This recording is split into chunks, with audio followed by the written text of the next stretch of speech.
కొద్ది రోజులు గడిచాయి. జమున పొలాన్ని రత్నాకర్ కొన్నాడు. సమ్మోహన్ బీటెక్ కంప్లీట్ అయ్యింది. అతడికి క్యాంపస్ సెలక్షన్స్లో జాబ్ వచ్చింది. ఎంఎస్ కోసం అబ్రాడ్ వెళ్ళలేదు. హైదరాబాద్ వెళ్ళటానికి రెడీ అవుతున్నాడు. నువ్వు ట్రైన్ దిగ్గానే ఫోన్ చేయి నాన్న, ప్రతిరోజు నాకు ఫోన్ చేస్తూ ఉండు అంది జమున. అలాగే మమ్మీ అన్నాడు బ్యాగ్లో డ్రెస్సులు సర్దుకుంటూ సమ్మోహన్. హాస్టల్లో చేరాక నాకు హాస్టల్ అడ్రస్ మెసేజ్ పెట్టు. ఫ్రెండ్స్తో ఎక్కువగా బయట తిరక్కు. అందరినీ గుడ్డిగా నమ్మకు. అందరూ మంచివాళ్లు ఉండరు. మన దగ్గర ఉండే డబ్బు కోసమే స్నేహం చేసేవాళ్లు ఉంటారు అంది జమున. అబ్బా చాలే జమున, వాడికి అవన్నీ తెలుసులే. ఏం తెలియకుండానే ఇంత వాడయ్యాడనుకుంటున్నావా అంది జాగృతమ్మ. ఏమో అమ్మా, సమ్మోహన్ని జాబ్ కోసం వేరే ఊరికి పంపిస్తుంటే ఆడపిల్లని అత్తగారింటికి పంపుతున్నంత బాధగా ఉంది. అసలే నా బిడ్డ అమాయకుడు, గట్టిగా మాట్లాడటం పోట్లాడటం కూడా రాదు అంది. ఆ మాటలు రియాన్ష్ విని, నీకలాగే అనిపిస్తుందిలేమ్మా, అన్నయ్య నీకింకా పాలు దాగే పిల్లాడే కదా అన్నాడు. ఒరేయ్ నువ్వు నోర్ముయ్, ఇలా మాట్లాడే నువ్వు నాకు కోపం తెప్పిస్తుంటావు అంది జమున. నీకెంత కోపం వచ్చినా ఇప్పటి నుండి నీ కళ్ళ ముందు ఉండేది నేనే అన్నాడు. ఒరేయ్ మమ్మీ మాట వినరా, కోపం తెప్పించకుండా మమ్మీని జాగ్రత్తగా చూసుకో అన్నాడు సమ్మోహన్. వీడి మొహం, వీడు నన్ను చూసుకోవటం ఏమిటి, వీడినే ఒక 10 మంది చూసుకోవాలి. పదండి పదండి, ట్రైన్కి టైం అవుతోంది అంటూ తొందరపెట్టింది జమున. అందరూ కలిసి స్టేషన్కి బయలుదేరారు. సమ్మోహన్ని ట్రైన్ ఎక్కించి పంపించాక జమున కళ్లలో కన్నీళ్లు తిరిగాయి. రియాన్ష్, శిఖర బీటెక్ ఫైనల్ ఇయర్కి వచ్చారు. జమున అనుకున్నట్లు పక్క స్థలం కొనుక్కుంది.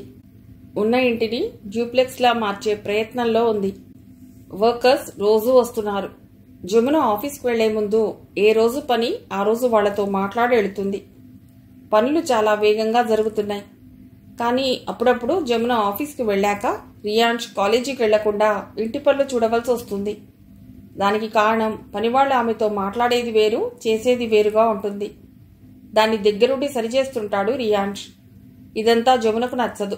రియాన్ష్ కాలేజీకి వెళ్లటమే ఆమెకు కావాలి. ఆఫీస్ నుండి రాగానే, అమ్మా ఈరోజు రియాన్ష్ కాలేజీకి వెళ్ళాడా అని అడిగింది.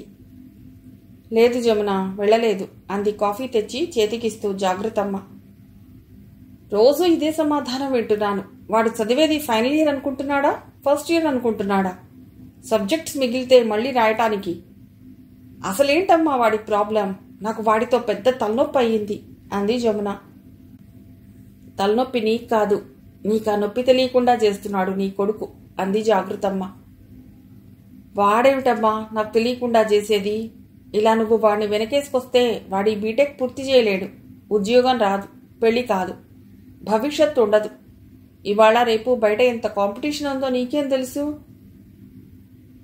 అంత కాంపిటీషన్ ఉన్నప్పుడు ఇప్పుడు ఇంటి పని ఎందుకు పెట్టుకున్నావు?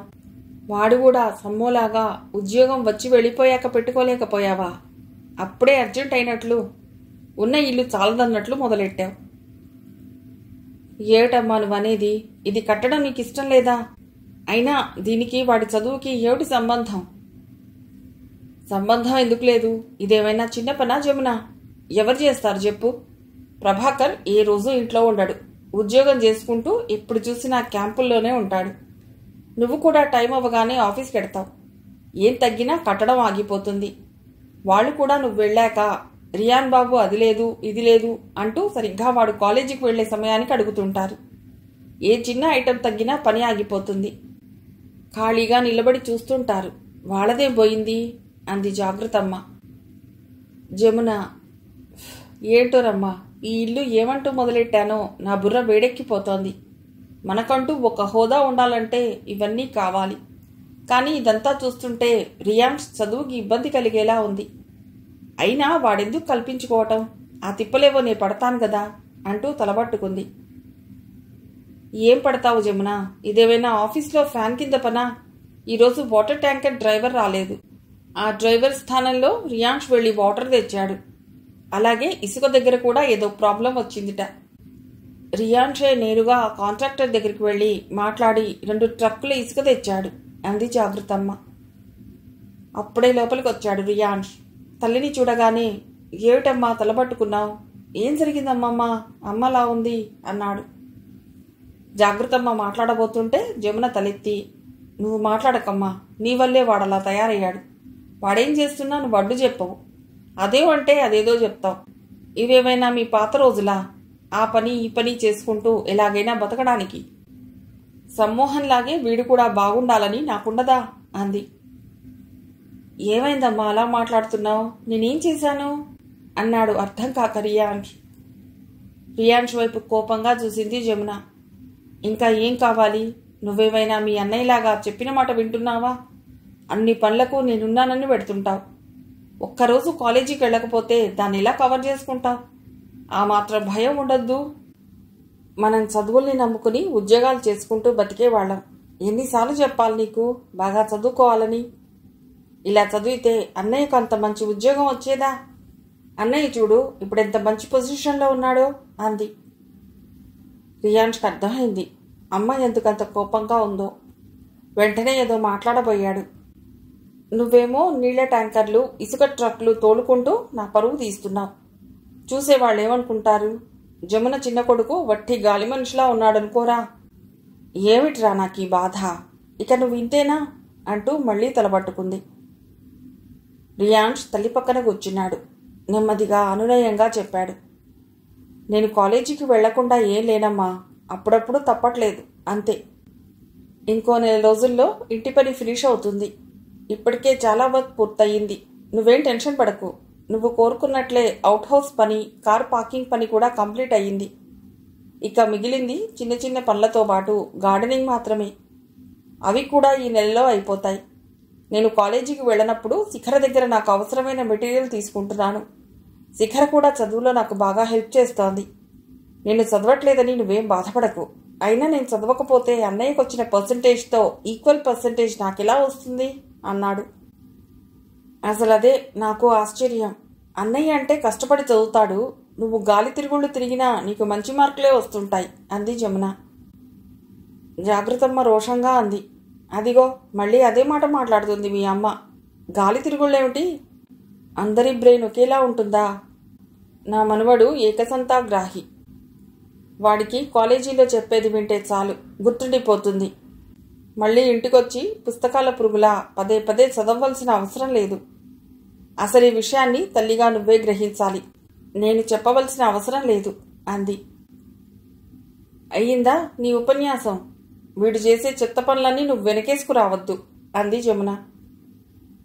సరే మీ అమ్మకి ఎంత చెప్పినా అర్థం కాదు కానీ నువ్వు వెళ్ళి ఫ్రెష్ అయి రాకన్నా, తినటానికి ఏమైనా పెడతాను అంది జాగృతమ్మ. రియాన్ష్ వెళ్ళలేదు. అక్కడే కూర్చుని తల్లి చేతుల్ని ప్రేమగా తన చేతులతో పట్టుకున్నాడు. అది కాదమ్మా, నేను నీ గురించి కూడా ఆలోచించాలి కదా.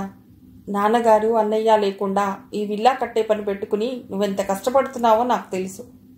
ఇలాంటప్పుడు నేను కూడా పట్టించుకోకపోతే ఆ పనివాళ్ళు నిన్ను బాగా టెన్షన్ పెడతారు. అయినా కంప్లీట్ అయ్యిందిగా, ఇంకేమిటి బాధ? నువ్వు రిలాక్స్గా ఉండు అన్నాడు రియాన్ష్. ఏమో రియాన్ష్, నాకు అర్థం కావటం లేదు. నీకు రేపు మంచి మార్కులు రాకపోతే ఉద్యోగం రాదేమో అని నా భయం అంది జమున. లేదులేమ్మా, అలా ఏం జరగదులే. నా కెరీర్ గురించి నేను మాత్రం ఆలోచించుకోనా? నువ్వెందుకంత టెన్షన్ పడతావు అంటూ ధైర్యం చెప్పాడు రియాన్ష్. జమున ఇంకేం మాట్లాడలేదు. రియాన్ష్ కాలేజీకి వెడుతూనే విల్లా వర్క్ మొత్తం కంప్లీట్ చేయించాడు. చూడటానికి ఆ విల్లా అద్భుతంగా ఉంది. జమున అనుకున్నట్లే అన్ని హంగులు అమరాయి. వాళ్ల స్థాయి కూడా పెరిగింది. అలా ఉండాలని ఎన్నో ఏళ్లుగా ఆమెలో ఉన్న డ్రీమ్ అది. ప్రభాకర్ క్యాంపు నుండి రాగానే మనం హైదరాబాద్ వెళ్ళి సమ్మోని చూసొద్దామండి, చాలా రోజులైంది, ఎలా ఉన్నాడో ఏమో అంది జమున. సరే జమున, ఎప్పుడు వెళదాం అడిగాడు ప్రభాకర్. ఆయనకు కూడా సమ్మోహన్ని చూడాలనుంది. మా అమ్మ సమ్మోకి కావలసిన పొడులు, పచ్చళ్ళు, స్నాక్స్ రెడీ చేస్తోంది. అయ్యాక వెడదాం. ఈలోపు మీరు రెడీ అవ్వండి అంది. ప్రభాకర్ రెడీ కావటానికి వెళ్ళాడు. ప్రభాకర్ రెడీ అయి వచ్చే లోపలే కారు సిద్ధమైంది. పచ్చళ్ళు, పొడులు, నెయ్యి, స్నాక్స్ ఉన్న కవర్లు తీసుకెళ్లి కారులో పెట్టాడు రియాన్ష్. అందరూ వెళ్లి కారులో కూర్చున్నారు. రియాన్ష్, ఇల్లు జాగ్రత్త నాన్న, అన్నయ్యని చూసి త్వరగానే వచ్చేస్తాం అంది జమున. అలాగే అమ్మా అంటూ డ్రైవర్ వైపు తిరిగి జాగ్రత్తగా తీసుకెళ్ళు అన్నాడు రియాన్ష్. అలాగే సార్ అంటూ డ్రైవర్ కార్ స్టార్ట్ చేశాడు. కొన్ని గంటల తర్వాత హైదరాబాద్ చేరారు. హైదరాబాద్ వెళ్ళాక సమ్మోహన్ ఇచ్చిన అడ్రస్ ప్రకారం నేరుగా కారు వెళ్లి సమ్మోహన్ ఉన్న పీజీ హాస్టల్ దగ్గర ఆగింది. ప్రభాకర్ ఫోన్ చేయగానే హాస్టల్లో నుండి కిందికి దిగి కారు దగ్గరకు వచ్చాడు సమ్మోహన్. మనవడి కోసం కారులోంచి బయటకు చూస్తోంది జాగృతమ్మ. దగ్గరికి వెళ్ళి, మామ్మ బావున్నావా, మమ్మీ డాడీ బావున్నారా అంటూ ముగ్గురిని ఒకేసారి పలుకరించాడు సమ్మోహన్. బావున్నా నాన్న, ముందు నువ్వు కారెక్కు, కొద్దిసేపు అలా ఏదైనా హోటల్కి వెళ్ళి కూర్చుని మాట్లాడుకుందా అన్నారు డోర్ తెరిచి ప్రభాకర్. అలాగే డాడీ అంటూ సమ్మోహన్ కారులో కూర్చున్నాడు. హోటల్కి వెళ్లారు. కార్నర్ టేబుల్ చూసుకుని కూర్చున్నారు. అందరికీ ఫుడ్ ఆర్డర్ చేశాడు ప్రభాకర్. జాగృతమ్మ, జమున సమ్మోహన్తో మాట్లాడుతూ కూర్చున్నారు. రియాన్స్ వచ్చుంటే బాగుండేది. రియాన్స్ ఎలా ఉన్నాడు మమ్మీ అడిగాడు సమ్మోహన్. రియాన్స్ బాగున్నాడు సమ్మో, వాడొస్తే ఇంటిని మొక్కల్ని ఎవరు చూస్తారు, ఇంకెప్పుడైనా వస్తాడులే అంది జమున. ఎప్పుడో కాదు మమ్మీ, వాడిని నువ్వు వెళ్ళగానే హైదరాబాద్ పంపించు, ఇక్కడే నా దగ్గర ఉండి ఏదైనా కోర్స్ నేర్చుకుంటాడు అన్నాడు. జాగృతమ్మ వెంటనే, ఏంటి రియాన్స్ ఇక్కడుండాలా? ఇక్కడ నువ్వు తినే తిండి తిని వాడు క్షణం కూడా ఉండలేడు. నువ్వేదో చప్పిడిగా తింటావు కాబట్టి ఉండగలుగుతున్నావు. వాడు బలంగా తింటాడు, ఘాటుగా ఉంటేనే తింటాడు. నాకు తెలీదా మీ ఇద్దరూ ఎలా తింటారో ఎలా ఉంటారో అంది. అది కాదే మా అమ్మ, వాడికి ఇప్పుడు జాబ్ రావాలంటే ఇక్కడికి వచ్చి కోర్స్ నేర్చుకోవాల్సిందే. అదే వాడు మొన్న వాళ్ళ కాలేజీలో జరిగిన క్యాంపస్ సెలక్షన్స్కి వెళ్ళి ఉంటే ఈ పాటికి జాబ్లో ఉండేవాడు. జస్ట్ మిస్ అయ్యాడు అన్నాడు సమ్మోహన్. నువ్వు రియాన్స్కి ఫోన్ చేసి క్యాంపస్ సెలక్షన్స్కి ఎందుకు వెళ్ళలేదో అడగలేదా నాన్న? ఆ రోజు శిఖర కూడా వాడిని కాలేజీకి రమ్మని ఫోన్ చేసి మరీ చెప్పిందిట. అయినా వాడు వెళ్ళలేదు. వాడసలు ఏమనుకుంటున్నాడు అంది జమున. రియాన్స్ క్యాంపస్ సెలక్షన్స్కి వెళ్ళలేదన్న కోపం ఇంకా తగ్గలేదు జమునకి. అడిగాను మమ్మీ, వెళ్ళలేదన్నాడు. ఇంట్రెస్ట్ లేనట్లుగా మాట్లాడాడు. వెళ్ళి ఉంటే శిఖరలాగే జాబ్లో ఉండేవాడు. శిఖర ఇప్పుడు జాబ్ చేసేది మా పక్క ఆఫీస్లోనే, ఆఫీస్కి దగ్గరగా ఉన్న హాస్టల్లో ఉంది. అప్పుడప్పుడు రత్నాకర్ మావయ్య శిఖర దగ్గరికి వస్తూ ఉంటారు. నన్ను కూడా కలిసి పెడతారు. శిఖరకు పంపినట్లే నాకు కూడా అత్తయ్య తినేవి పంపిస్తుంది అన్నాడు. తెలుసు నాన్న, మావయ్య చెప్పాడు. వెళ్ళేటప్పుడు శిఖరను కలిసే పెడతాం. మా అమ్మ కూడా మనవరాలి కోసం చాలానే తెచ్చింది. అవన్నీ ఇచ్చేడతాం. ఎలాగైతేనేం నువ్వు శిఖర బీటెక్ అయిపోగానే తెలివిగా జాబ్లు సంపాదించుకున్నారు. కెరీర్లో సెటిల్ అయ్యారు. హ్యాపీగా ఉన్నారు. ఆడపిల్లకు ఉన్న తెలివి హుషారు నీ తమ్ముడికి లేవు. ఏం చేద్దాం? ఎంత చెప్పినా వింటాడా? విన్నట్లే ఉంటాడు. చేసేదంతా చేస్తాడు. మొండితనం బాగా ఉంది. అది ఎవరి పోలికో అర్థం కావటం లేదు. నాకున్న బెంగంతా వాడితోనే. ఇది ఎప్పటికి తీరుతుందో ఏమో. అసలు తీరుతుందో లేదో అంది మొహం బాధగా పెట్టి జమున. అబ్బా జమున, ఎందుకంతగా ఆలోచిస్తావు? సమ్మో చెప్పినట్లు రియాన్స్ని హైదరాబాద్ పంపిద్దాం. ఏదో కోర్స్ నేర్చుకుంటే వాడికి కూడా జాబ్ వస్తుంది. ఎప్పుడూ అలాగే ఉంటాడా, మారడా అన్నాడు ప్రభాకర్. ఏమో అండి అంది జమున. నువ్వు మరీ అంత నిరాశపడకు ప్లీజ్ అన్నాడు ప్రభాకర్. జమున సడన్గా సమ్మోహన్ వైపు చూసి, నువ్వు ఇక ఆ పీజీ హాస్టల్లో ఉండొద్దు సమ్మో, ఏదైనా అపార్ట్మెంట్ తీసుకుని అందులోకి షిఫ్ట్ అవ్వు అంది. ఎందుకు మమ్మీ, నాకిక్కడ బాగానే ఉంది అన్నాడు. ఏం బాగు నాన్న, చూస్తుంటే ఎలాగో ఉన్నావు. మా అమ్మ నిన్ను చూసినప్పటి నుండి అదే అంటోంది. అప్పటిలాగా లేవు. జాబ్లో వర్క్ స్ట్రెస్ ఉంటుంది కాదన్ను, కానీ ఇక్కడ నీకు ఫుడ్ పడలేదు. అపార్ట్మెంట్లో ఉన్నంత మాత్రాన నువ్వు ప్రత్యేకించి చేసే పనులేవీ ఉండవు. ఒక షెఫ్ని క్లీనర్ని పెట్టుకో. దీనికి మీరేమంటారు అంటూ భర్త వైపు చూసింది జమున. అదే బెటర్ సమ్మో, మమ్మీ చెప్పింది బాగుంది, మంచి ఐడియానే అన్నాడు.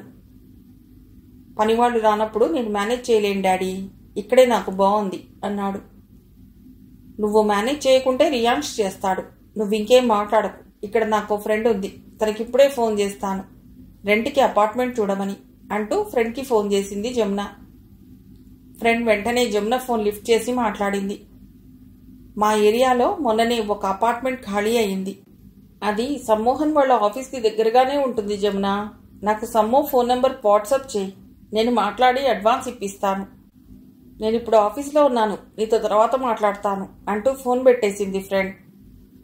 ఫ్రెండ్కి వెంటనే సమ్మోహన్ ఫోన్ నెంబర్ వాట్సాప్ చేసింది జమున. వాళ్ళు ఆర్డర్ ఇచ్చిన ఫుడ్ వచ్చింది. తినటం అయ్యాక సమ్మోహన్ని హాస్టల్ దగ్గర వదిలి శిఖర దగ్గరికి వెళ్లారు. హైదరాబాద్ నుండి ఇంటికి రాగానే ప్రభాకర్ క్యాంప్ ఉందని వెళ్ళాడు. జమున కూడా ఆఫీస్ వర్క్లో బిజీ అయ్యింది. 2 రోజులు గడిచాక నిన్ను అన్నయ్య హైదరాబాద్ రమ్మంటున్నాడురా అంటూ కోర్స్ నేర్చుకునే విషయం చెప్పింది రియాన్ష్తో జమున. నేను వెళ్ళనమ్మా, నాకు అలాంటి 9 to 5 జాబ్లంటే ఇష్టం ఉండదు అన్నాడు. షాకింగ్గా చూసింది జమున. ఏం మాట్లాడుతున్నావు రియాన్ష్? జాబ్ చేయనంటావేమిటి? మనకేమైనా వెనక కోట్లున్నాయా నీకు నచ్చినట్లు ఉండటానికి? ఏ మనిషి అయినా ఏదో ఒక పని చేసి బతకవలసిందే. నువ్వు చదువుకున్న చదువుకి ఇది సూట్ అవుతుంది కాబట్టి వెళ్ళి నేర్చుకో అని చెప్తున్నాను.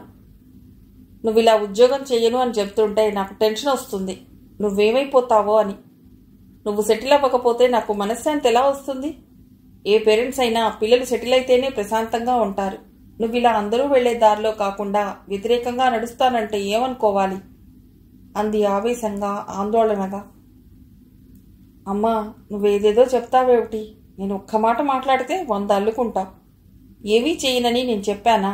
నాకు కొంచెం టైం ఇవ్వు. నేను నా కెరీర్ గురించి ఆలోచిస్తాను. ఎలాంటి వర్క్ చేస్తే నాకు సూట్ అవుతుందో, నేను ఏం చేస్తే కంఫర్టబుల్గా ఉంటానో ఆలోచిస్తాను అన్నాడు రియాన్ష్. అదిగో మళ్ళీ అలాగే మాట్లాడుతున్నావు. కంఫర్టబుల్ ఏమిటి, సూట్ అవ్వటం ఏమిటి? చేసే పనిలో మనం హ్యాపీనెస్ వెతుక్కోవాలి. ఏది దొరికితే అది చెయ్యాలి. సొసైటీలో మనకంటూ ఒక రెస్పెక్ట్ ఉండాలి. అలా కాకుండా నువ్వేదో చిల్లరగా చేస్తాను, నాకు నచ్చినట్టు ఉంటాను అంటే నేను ఊరుకోను. నువ్వొకటి గుర్తుంచుకో రియాన్ష్, నువ్వు జమున ప్రభాకర్ల కొడుకువి.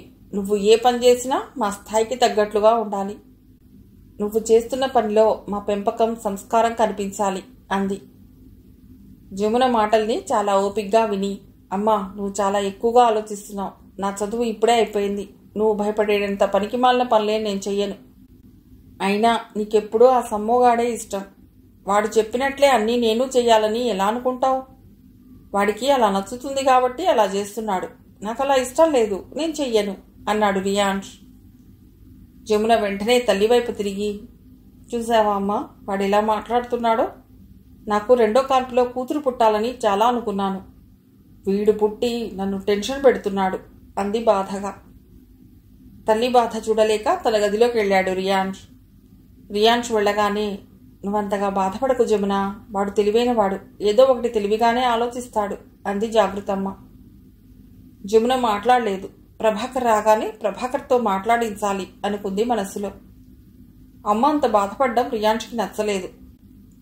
నేను నిజంగానే ఏమైనా తప్పుగా ఆలోచిస్తున్నానా?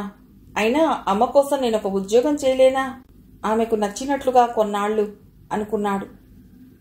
రాత్రికి సమ్మోహన్కి ఫోన్ చేశాడు. సమ్మోహన్ ఫోన్ లిఫ్ట్ చేసి, చెప్పరా రియాన్ష్ అన్నాడు. నన్ను అమ్మ హైదరాబాద్ వెళ్ళమంటుందన్నయ్యా. అసలు నాకు ఆ సాఫ్ట్వేర్ జాబ్స్ అంటేనే ఇంట్రెస్ట్ లేదు. అమ్మ ఎంత చెప్పినా అర్థం చేసుకోదేమిటి? పైగా నిన్ను చూపించి నిన్ను ఆదర్శంగా తీసుకోమంటుంది. నువ్వేదో పెద్ద ఆదర్శ పురుషుడు అయినట్లు అన్నాడు రియాన్ష్. ఒరేయ్, నువ్వు మీ అమ్మ కుట్టుకుని మధ్యలో నన్నెందుకు లాగుతారు అన్నాడు సమ్మోహన్ ఫీల్ అవుతూ. సరే ఇదంతా కాదు గాని ముందు నువ్వు ఇది చెప్పు. ఏ కోర్స్ మీదైతే త్వరగా జాబ్ వస్తుంది? దానికి ఏ ఇన్స్టిట్యూట్ అయితే బాగుంటుంది? ముందు నువ్వు ఇక్కడికి రా, అవన్నీ నువ్వు వచ్చాక చూసుకుందా.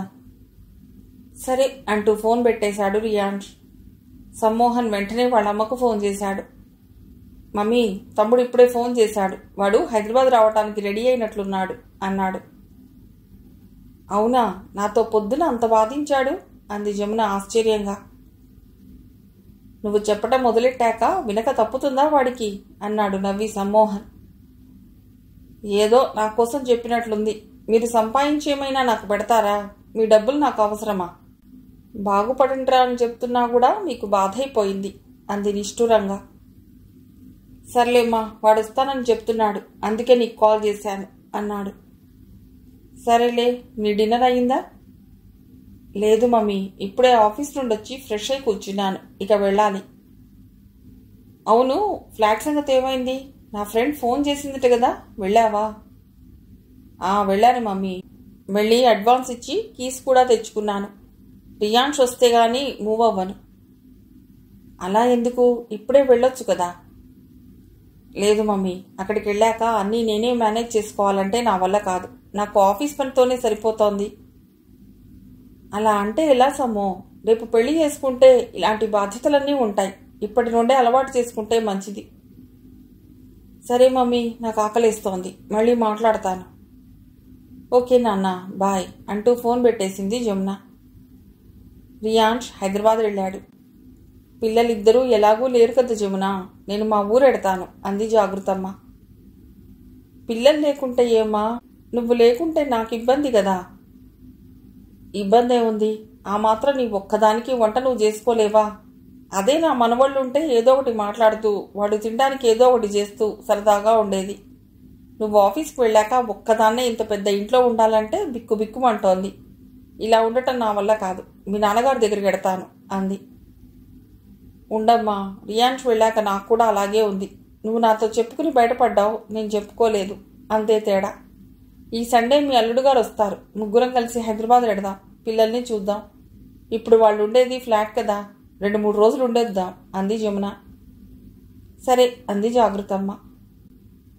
సండే ప్రభాకర్ రాగానే అందరూ హైదరాబాద్ వెళ్లారు. సమ్మోహన్, రియాన్ష్ ఉండే ఫ్లాట్లోకి వెళ్ళగానే జాగృతమ్మ ఆశ్చర్యపోయి సంతోషపడుతూ, పర్వాలేదురా, బ్యాచులర్స్ కొంప కదా, ఏదో అలా ఉంటుందనుకున్నాను. అన్నదమ్ములు ఇద్దరూ కలిసి సోఫా, ఫ్రిడ్జ్, టీవీ, బెడ్స్, ఇది లేదు అనకుండా బాగానే అమర్చుకున్నారు అంది. మరి నా కొడుకులంటే ఏమనుకున్నావమ్మా? ఏదైనా చాలా పద్ధతిగా చేస్తారు అంది వెంటనే జమున. సమ్మోహన్ నవ్వుతూ, మా అమ్మ, ఈ సెటప్ అంతా నీ చిన్న మనవడు చేసిందే. ఇన్స్టిట్యూట్కి వెళ్ళి రాగానే రోడ్డున పడతాడు. నచ్చిన షాపులన్నీ తిరిగి ఫోన్ చేస్తాడు. అన్నయ్య, ఈ సోఫా అయితే మనకి కంఫర్టబుల్గా ఉంటుంది. కనీసం ఇంత టీవీ అయినా ఉండాలి. ఇంట్లో ఈ వస్తువు లేకపోతే ఎలా నడుస్తుంది అంటూ వాడో 10 షాపులు తిరిగి ఒకటి ఫైనల్ చేసి నన్ను తీసుకెడతాడు. ఇద్దరం కలిసి కొనుక్కుని తీసుకొస్తాం. ఇంట్లో ప్రతి వస్తువు వాడు సెలెక్ట్ చేసి కొన్నదే. నాకు ఆఫీస్కి వెళ్ళి వచ్చేసరికే సరిపోతోంది. ఇంకా చెప్పాలంటే వాడొచ్చాకే నాకు హ్యాపీగా, కంఫర్టబుల్గా ఉంది అన్నాడు. నాకు తెలుసు, ఇలాంటి కళలు వాడికి చాలానే ఉన్నాయి. మీ అమ్మే వాడిని అర్థం చేసుకోదు అంది జాగృతమ్మ. ఇలాంటి పనికిమాలిన పళ్ళు అన్నం పెట్టమని చెప్పరా మీ అమ్మమ్మకి అంది జమున. సమ్మోహన్ నవ్వుతూ వాళ్ళమ్మమ్మ తెచ్చిన స్నాక్స్ ఓపెన్ చేశాడు. ఇంతకీ రియాన్ షేడి? వాడు ఇన్స్టిట్యూట్కి వెళ్ళాడు. కాసేపట్లో వస్తాడు మా అమ్మ అన్నాడు సమ్మోహన్. మాటల్లోనే వచ్చాడు రియాన్ష్. అమ్మని, నాన్నని, అమ్మమ్మని చూడగానే రియాన్ష్ చాలా సంతోషించాడు. అమ్మమ్మ చేతులు పట్టుకుని గిరగిరా తిప్పి సోఫాలో కూర్చోబెట్టాడు. కళ్ళు తిరుగుతున్నాయిరా కన్నా అంటూ జాగృతమ్మ నవ్వుకుంటూ సోఫాలో కూర్చుంది. వాళ్ళు 2 రోజులు హైదరాబాద్లో ఉన్నారు. ఆ 2 రోజులు హైదరాబాద్ అంతా తిరిగి చూసి ఇంటికి వెళ్లారు. కొద్ది రోజులు గడిచాయి. రియాన్ష్కి హైదరాబాద్లోనే సాఫ్ట్వేర్ కంపెనీలో జాబ్ వచ్చింది. అన్నయ్యతోనే ఉంటూ జాబ్కి వెళ్ళొస్తున్నాడు. మిగిలిన కథ తర్వాతి భాగంలో.